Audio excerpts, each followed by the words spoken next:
Beacon of Hope for Afghan Children's Society نومین محفل سالانه خود را پیشکش می دارد. با هنرنمایی هنرمند مشهور و وطن دوست افغان مجده جمالزاده. این محفل مشتمل از کنسرت، نمایش لباس و رقص‌های محلی می باشد.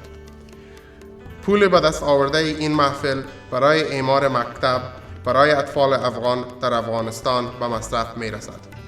تکت فقط $25 مشتمل غذای لذیذ افغانی می باشد. محل رویال پالیس هال 7845 ادموند استریت، محل شهر برنبی BC. تاریخ 31 می 2015 ساعت 5 بعد از ظهر.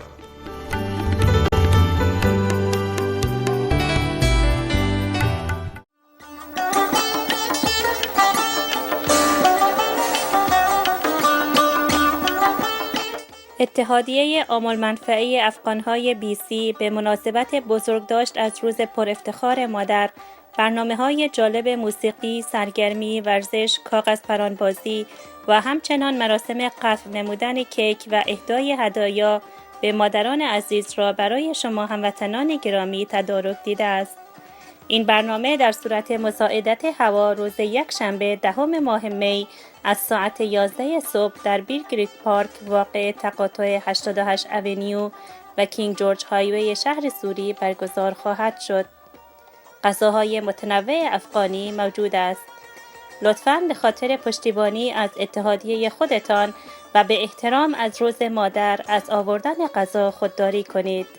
اشتراک شما در این محفل ارجگذاری به مقام والای مادر است.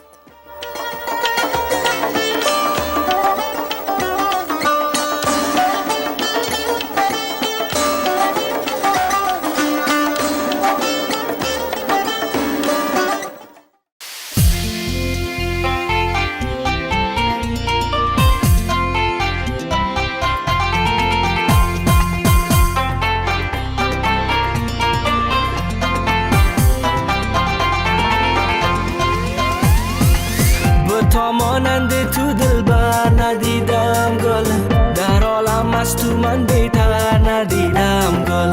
بگشتم دور دنیا را عزیزم گل، ز کابل تا به ونکوور ندیدم گل، ز کابل تا به ونکوور ندیدم گل. الله دل را بای نازنینم بیا، تو هستی بهترین و بهترینم بیا. الله دل را بای نازنینم بیا، تو هستی بهترین و بهترینم بیا، تو هستی بهترین و بهترینم بیا.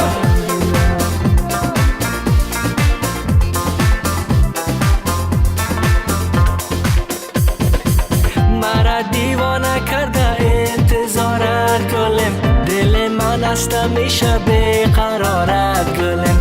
بکن لطفی به من مهر و وفا کن گلم، دل و جانم بود در اختیارت گلم، دل و جانم بود در اختیارت گلم. الله دل رو بای نازنینم بیا، تو هستی بهترین و بهترینم بیا. الله دل رو بای نازنینم بیا، تو هستی بهترین و بهترینم بیا، تو هستی بهترین و بهترینم بیا.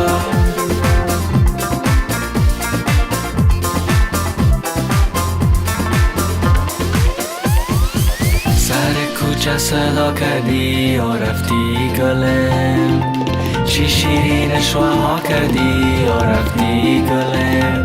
زدی لبخند به من از کنج دیوار گلم، زدی لبخند به من از کنج دیوار گلم. متینت را تبا کردی و رفتی گلم، با مثل قره تو سر چمن نیست نگاه، کس عاشق به تو مانند من نیست نگاه. با مثل قره تو سر چمن نیست نگاه، کس عاشق به تو مانند من نیست نگاه، کس عاشق به تو مانند من نیست نگاه. توهی امراض قلب ناتوانم پری، که نام تو شده ورد زبانم پری. توهی امراض قلب ناتوانم زبانم پری که نام تو شده و بی زبانم پری که نام تو شده و بی زبانم پری.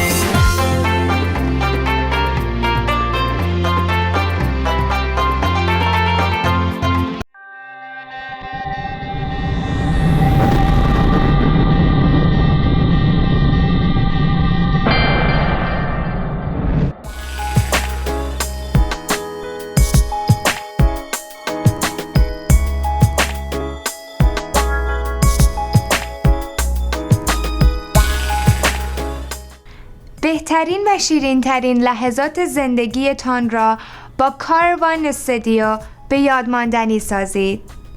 کاروان استودیو با کادر مجرب آماده فیلمبرداری و عکاسی از مراسم عروسی، روز تولد و محافل با بکارگیری بهترین و پیشرفته ترین امکانات و تجهیزات فیلمبرداری و عکاسی همراه با شرایط مناسب و نرخ مطلوب می باشد.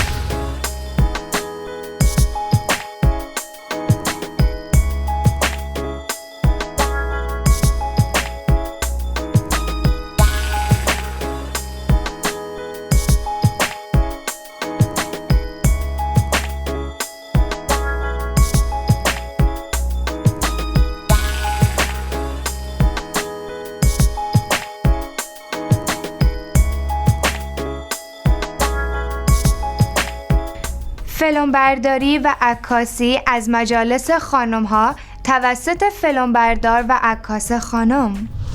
ساخت متفاوت ترین کلیپ های استودیویی یا فضای سبز با کیفیت فول HD. تهیه زیباترین آلبوم های ایتالیایی یا فوتوبوک. تهیه و ترتیب انواع اعلانات و تبلیغات تجاری. آماده سازی و تحویل ویدیوهای شما به صورت DVD یا بلوری. جهت دریافت معلومات بیشتر با حبیبزاده در کاروان استودیو به شماره تلفن 604 710 66 62 در تماس شوید.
بینندگان گرامی تلویزیون کاروان سلام.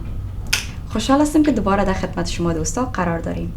امیدوار هستم که شما دوستا هفته گذشته را به راحتی سپری کردین و صحیح و سلامت باشین. دوستای گرامی به می امیدواری ما برنامه امروز خود شروع میکنم. به برنامه امروز ما عمر جان کیوان تشریف آوردن. Welcome to the program. Thank you for joining us. تشکر مریم جان و تشکر از بیننده‌های تلویزیون کاروان تیوی و قسمت پروگرام شما. خوش هستم که جمع شما هستم. تشکر یک جهان. آقای کیوان, I have to say ما بایوی شما را خواندیم و it's quite impressive, you know, and it's inspiring. لطفاً راجع به خود میتونی که برای بینندگان گرامی یک کمک معلومات بدیم؟ خوش میشیم. بله, هزار دفعه. نام من عمر کیوان است. من حیث وایس پرزیدنت بیکن اف هوپ فور افغان چیلدرن سوسایتی کار میکنم و فعلا در ونکوور زندگی میکنم با همراه فامیلم. تقریبا 8 سال است که با همراه بیکن اف هوپ مشغول کارهای والنتیر و کارهای خیریه هستم و در ضمنش پروفشن خودم در قسمت بزنس و مارکتینگ است که فعلا در کار و در مصروفیت های کریر پروفشنالی هم مصروف هستم. بله. ما درباره شما خانم، شما تقریبا 40 مملکت سلفون کمپانی چطور بود؟ او قدر دقیق نفهمیدم. ما technology is not my thing, so can you give us a little bit more detail about that? I think that was very impressive. بخیالم شما مارکتینگ چی را پیش می بردین؟ بله، ما در بخش مارکتینگ بسیار زیاد است. تقریبا از 12 سال زیادتر میشه که کار میکنم. بله. و پروگرامی که شما درباره‌اش میخواین حرف بزنین یک مارکتینگ کمپینی بود که تقریبا در 45 مملکت دنیا و در 35 لسان مختلف لانچ شده بود و یک کمپینی بود که ما خودم لانچ کرده بودم. در اینجاست یا در افغانستان بود؟ کدام مناطق؟ نه خیلی در افغانستان متاسفانه که نبود. هیچ. زیادترش در امریکا، کانادا، مملکت اروپایی، استرالیا، ساوت افریقا و لاتین امریکا. بله بله. و قسمی که دبایتن ما خواندم راجع به تحصیلات شما. چطور شروع کردیم؟ تحصیلات ما از اول تحصیلات که ما دارم در قسمت مارکتینگ است و بچلر کامرس دارم برای انترپرنور منیجمنت و استراتژی. یک علاقمندی خاص داشتم وقتی که در مکتبم میرفتم در ابتدای پایان‌تر در لیسه به حساب بگویم، های سکول، و همیشه در قسمت بیزنس و در قسمت استراتژی و در قسمت مارکتینگ یک اینترست خاص داشتم. با اون لحاظ با مو طریق با مو رشته پیش بردم. بله. و فعلا در مو رشته هم کار میکنم. در کدام یونیورسیتی رفتین؟ ما در یونیورسیتی مت ویکتوریا خواندم، یونیورسیتی رایل روت یونیورسیتی، و در زموج فارغ التحصیل شدم. ما در ویکتوریا یک چند وقت زندگی کردیم. خب بسیار خوب. جای زیبایی است. بسیار جای مقبول است. بسیار زیاد جای مقبول است. تو در ونکوور یکم راحت‌تر هستم. شهر کلانتر است. شهر کلانتر است. تشکر یک جان عمر جان. دیگر بر دوستای ما که علاقمند این تکنولوژی و یا انفورمیشن تکنولوژی و مارکتینگ و چیزایی که شما پیش بردین هستن، شما چی نظر میدین که چه قسم میتونن شروع کنن؟ خب ما در وقت زندگی میکنیم که تمام چیز تکنولوژی هست.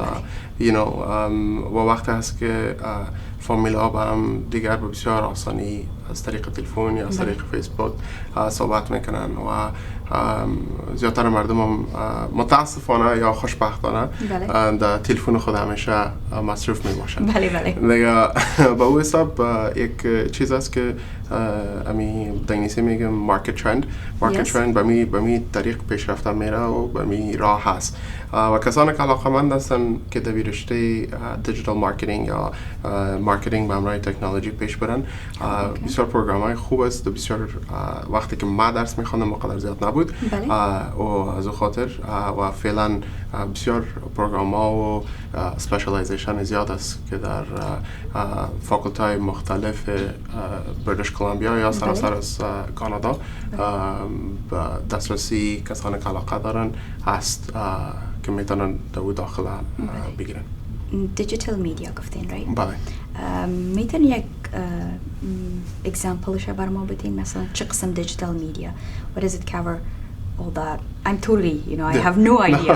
When you say digital media, the terminology is sort of very new to me, kind of. Could you elaborate a little bit? Yeah, myself, absolutely. Like the simplest form of digital media is the fact that you're consuming a message or something over a device. So whether it's your computer, whether it's your tablet, or whether it's your iPhone or whatever the case may be. So that's what digital media focuses on. And we live in it today that people can actually order groceries, to request a car, to even, do most of the day-to-day lives, to pay bills, whatever. Yes. You call it all online. So we live in a digital media world to begin with. But the fact that you're experiencing it and you're consuming that information and engaging with it, that all essentially entails digital media and digital media consumption. Okay, so کسی که بخواید در این رشته پیش بره میتونه وب دیزاینینگ؟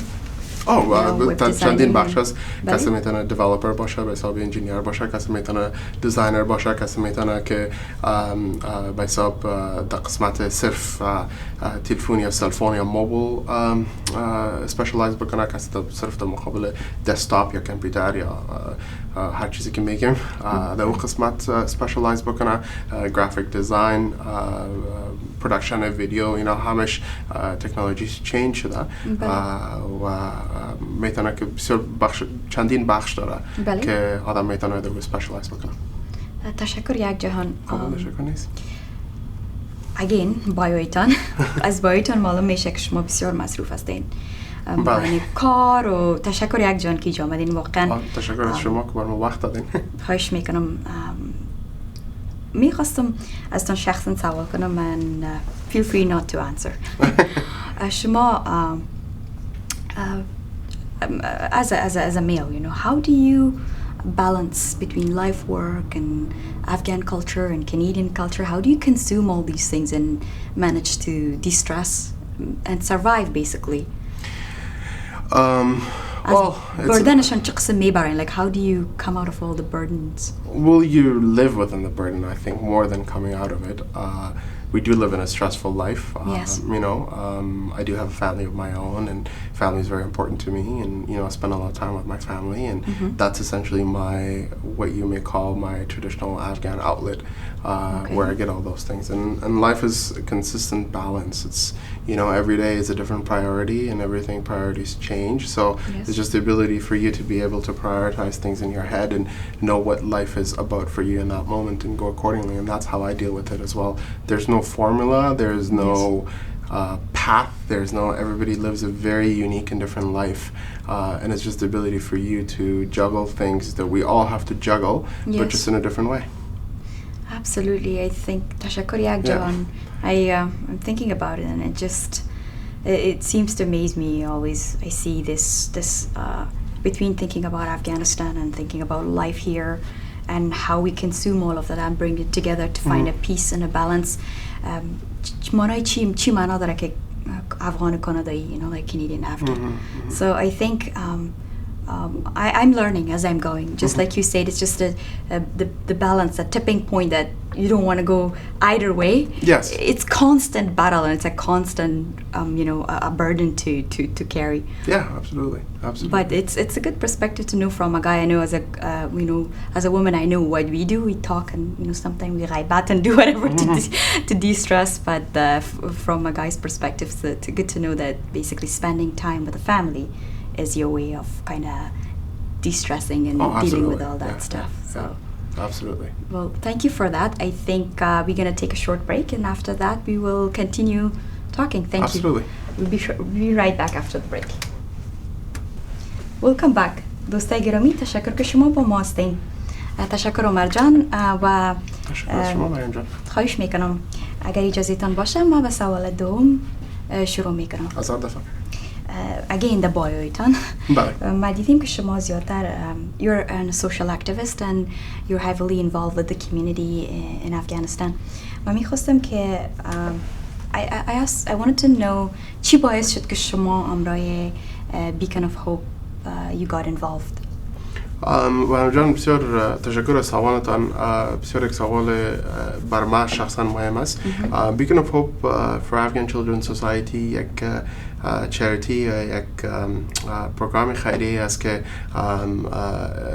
با همراه Canadian Directorate of Charities Canada راجستر شده و یگانه مؤسسه خیریه هست که با بسیار 100% کنترل از تمام کارها به همراه کارگردان این پروگرام پیش میره و بر ما بسیار جای مهم Beacon of Hope برای زمین است که تمام فوکس و تمام توجه ازی برای اطفال است و اطفال افغانستان شاید که بگیم یکی از ناامید ترین اطفال دنیا شاید باشن از تمام طریق، از طریق سایکولوژی بگویم یا رویه بگویم یا از نگاه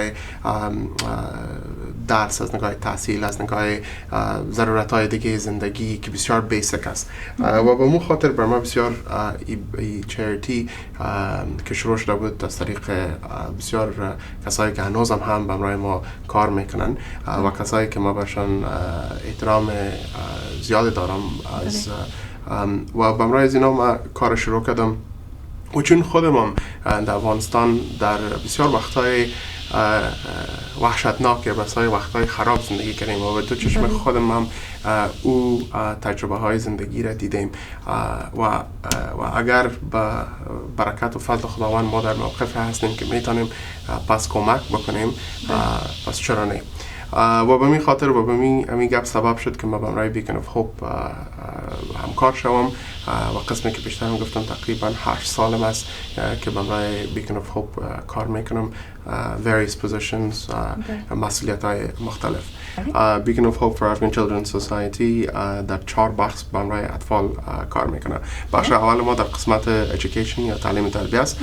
بخش دوم ما در قسمت health and wellness یعنی صحت و بخش سوم ما در قسمت financial assistance یا کمک های مالیه می باشه و قسمت آخر ما که در انگلیسی میگیم sustainability projects یعنی ما در سر پروژکت های کار میکنیم که در افغانستان ماندنی می باشه و فایده دوامدار می داشته باشه برای اطفال افغانستان. خب بسیاری دوستا در تمام پروگرام های ما بودن در این 9 سال ما رو بسیار سپورت کردن و ما از پیششان سپاسگزار هستیم و همیشه ضرورتشان ضرورت داریم و امید ما همیست که ما اونا را هر سال در فندریزینگ دینر خود ببینیم.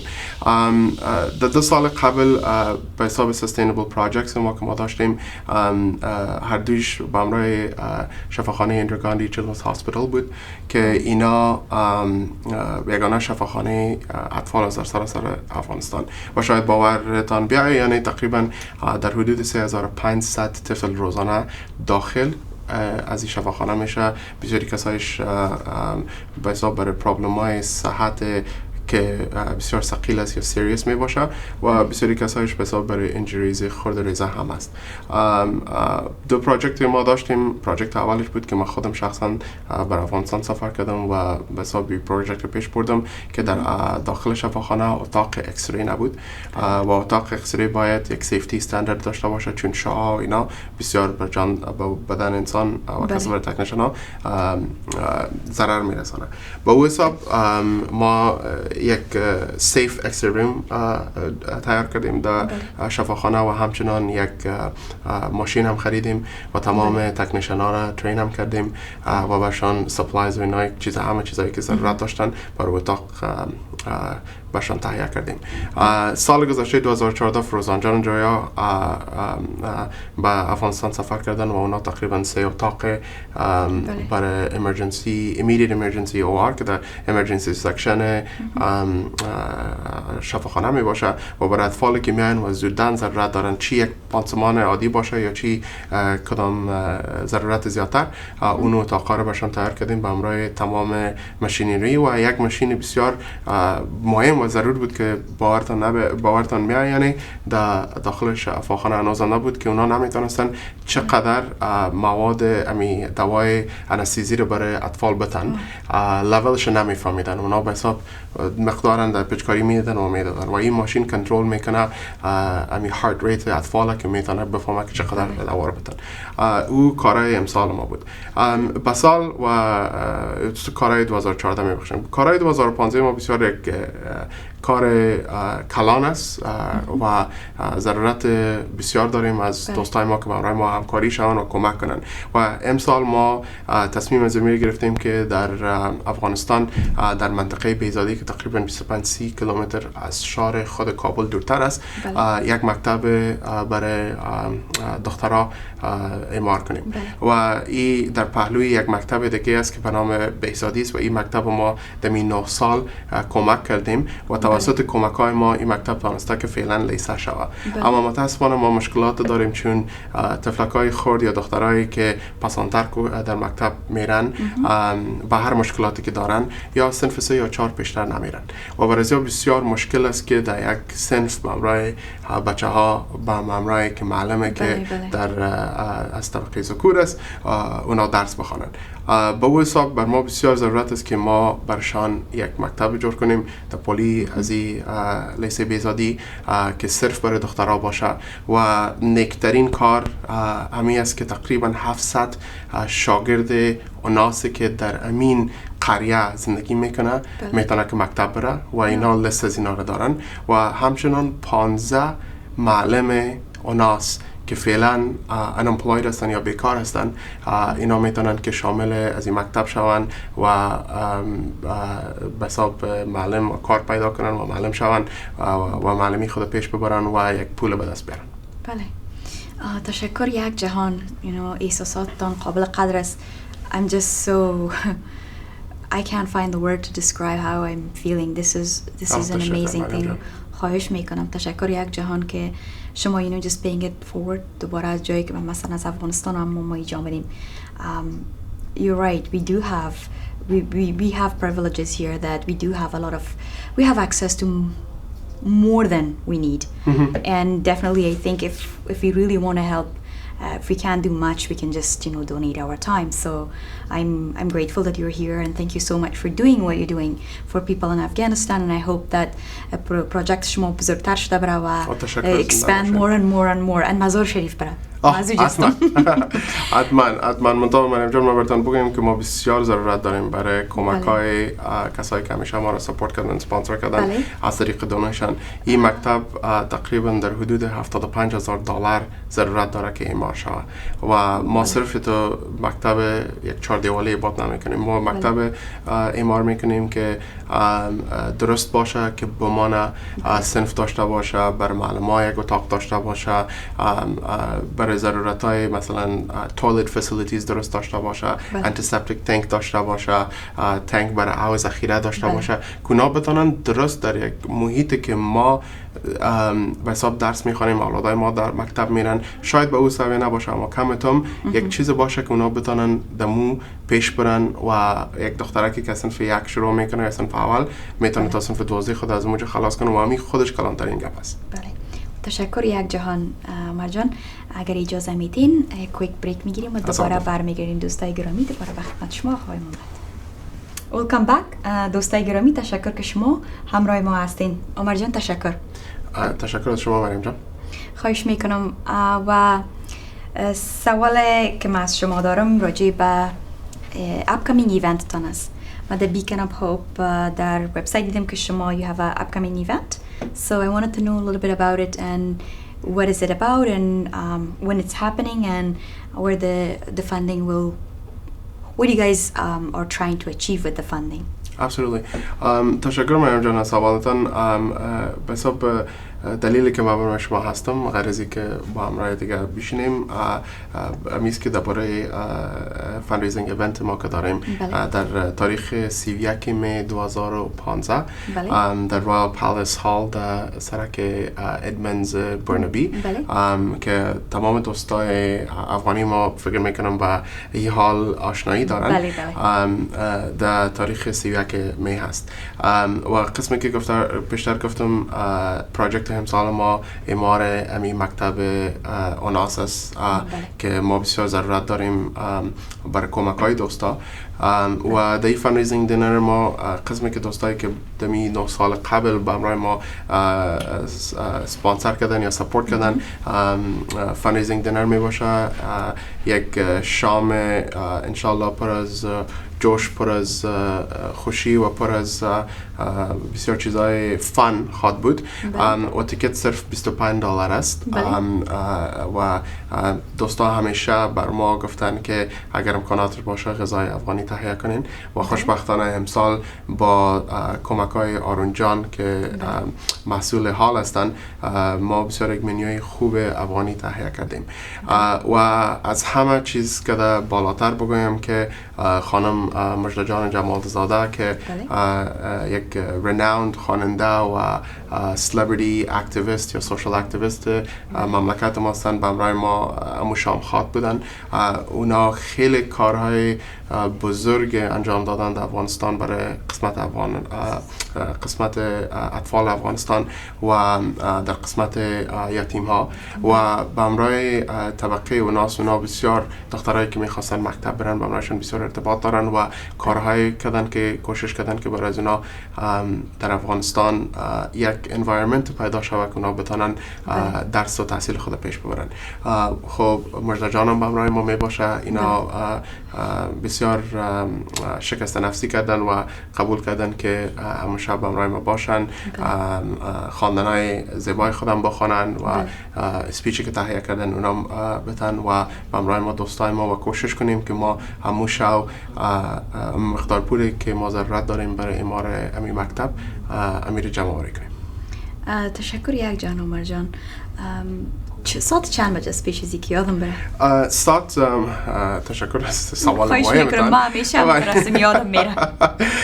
ساعت 5 بجه شام روز یک شنبه است. یک محفل است که بر تمام فامیل است و برای $25 راستی بگویم مقدار پول زیاده نیست. ما کوشش کردیم که مقدار پول کمتر بانیم صرف به خاطر ازی که ما میخوایم که هر کسی که میتونه و تواناییش داره بیایه و یک به حساب میره ما فسیلیتیت بکنیم برای هر کس که بیاین و ساعت 5 بجه میباشه و اگر دوستا باید بگویم که سیتینگ لیمیتد است. ما تیکت ما گنجایش حال تعداد محدود است و اگر دوستا میخواین که تیکت خود پرچیز بکنن اونا میتونن که به همراه ما به تماس شوند در نمره 604 551 2208 604-551-2208 یا در صفحه فیسبوک ما برن که facebook.com/Beacon of Hope for Afghan Children Society است یا وبسایت ما که www.beaconofhopesociety.org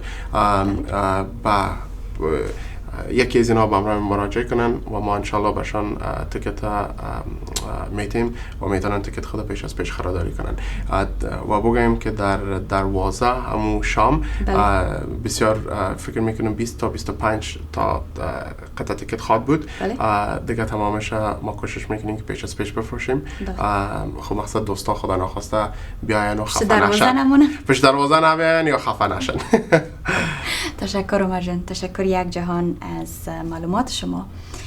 پیش از این که ما شما را we say bye, I wanted to ask you one question about the youth involvement in the community. So I'm gonna go on in English because I want the kid to kind of understand what we're trying to achieve here.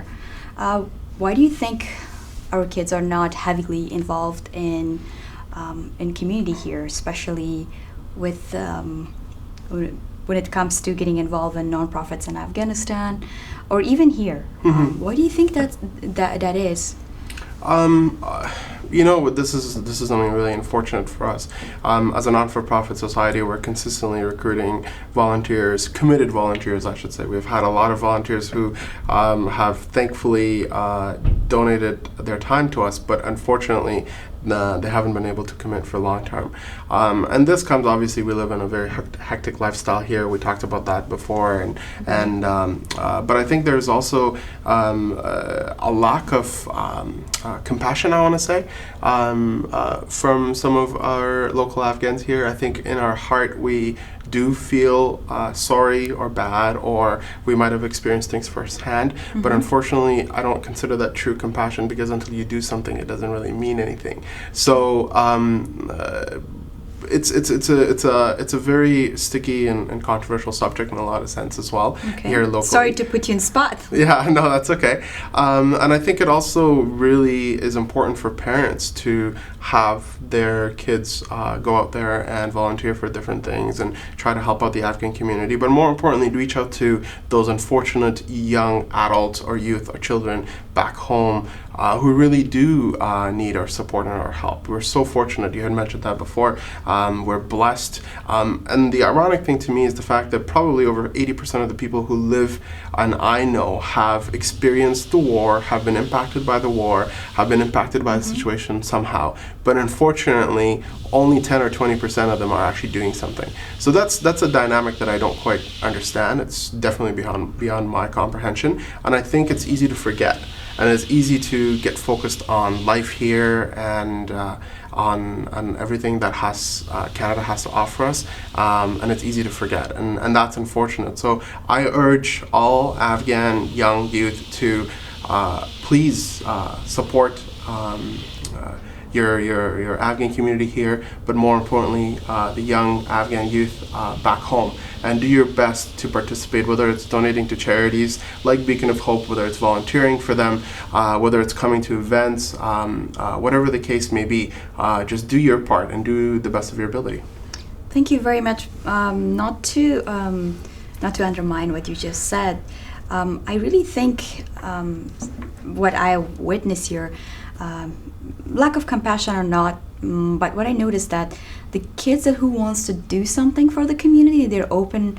I don't think we're welcoming them. That there is not open-hearted. Like we're not opening up. We pass judgment, and those who want to be involved. For me, I find it very difficult because when I constantly get judged, I just kind of back off and I kind of shut and I go, okay, when I'm getting judged, not supported or not appreciated in a way, I don't want to be involved somewhere that, I'm not appreciated. Excuse me. That's okay. So I think that if, as a parents, as a community, as an elder of the community, if we get to have facilitate a little bit, open up our hearts and kind of maybe welcome these kids, that might help a little bit, might be a little bit helpful not to judge and kind of, welcome them. Yeah, possibly. I absolutely agree with you, but I think it's an uphill battle if you were to go and change the older generation and try to start from the top up. So I rather not. Personally, I don't focus on that. Yes. And I don't, and I agree with you that there are some fundamental issues that get passed on to us. But it's up to us. We're the next generation. We're the new generation. We're in control and we're in charge. So we don't necessarily need other people to empower us. We're empowered already. So instead of focusing, I agree with you that there's a fundamental problem, but instead of focusing on the elders and trying to win the uphill battle that we probably are not going to be successful at, let's just start change within and go from there. Thank you very much. You're very welcome. Thank you. Thank you. I think, way you're saying, let's just be friends, younger generation, let's be friends and kind of accept each other and go from there. Yeah. I think that would be a good starting point. I tend to agree with that. I think, yes, I could do that, definitely. Yes. Yeah, I definitely can do that. So, Omar John, thank you so much for coming here. You're very welcome. Thank you for having me. Whatever you're doing, it's much appreciated. Honestly, what you're doing is amazing and you're inspiring. Beacon of Hope is beacon of hope, for Afghans there. And I hope that the event will be, wonderful and a lot of people come and join and support. I look forward to that. Absolutely, same here, and I look forward to seeing you and the rest of our Afghan community at our event, and we look forward to a successful, fun evening together where we all collectively drive change. Thank you so much again. Thanks for being here. Thank you. خواهش میکنم دوستای گرامی، برنامه امروز ما در همینجا به پایان میرسه. تشکر که شما همراه ما بودین. تا برنامه بعدی، خداحافظ. Take care.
بهترین و شیرین‌ترین لحظات زندگیتان را با کاروان استودیو به یادماندنی سازید. کاروان استودیو با کادر مجرب آماده فیلمبرداری و عکاسی از مراسم عروسی، روز تولد و محافل با بکارگیری بهترین و پیشرفته ترین امکانات و تجهیزات فیلمبرداری و عکاسی همراه با شرایط مناسب و نرخ مطلوب می باشد.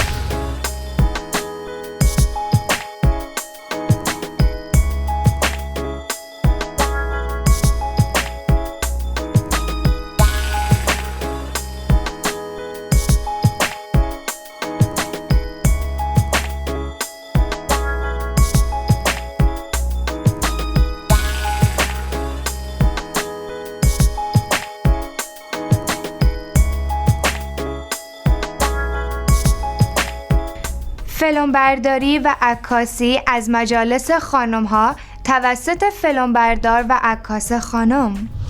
ساخت متفاوت ترین کلیپ های استودیویی یا فضای سبز با کیفیت فول HD. تهیه زیباترین آلبوم های ایتالیایی یا فوتوبوک. تهیه و ترتیب انواع اعلانات و تبلیغات تجاری. آماده سازی و تحویل ویدیوهای شما به صورت DVD یا بلوری. جهت دریافت معلومات بیشتر با حبیبزاده در کاروان استودیو به شماره تلفن 604 710 66 62 در تماس شوید.